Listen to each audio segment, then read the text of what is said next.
बात करेंगे। Pakistan peoples party की सेंट्रल एग्जीक्यूटिव कमेटी ने एनएफसी अवार्ड में तरमीम की तजवीज़ पर तहफ़्फ़ुज़ात का इजहार कर दिया। बिलावल भुट्टो कहते हैं कि एनएफसी में सूबों के शेयर पर कोई समझौता नहीं करेंगे। एनएफसी में सूबों के फंड्स कम करने की हर सूरत में मुखालिफत करेंगे।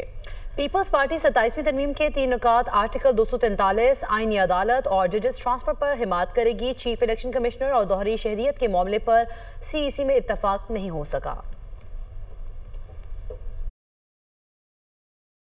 Amendment.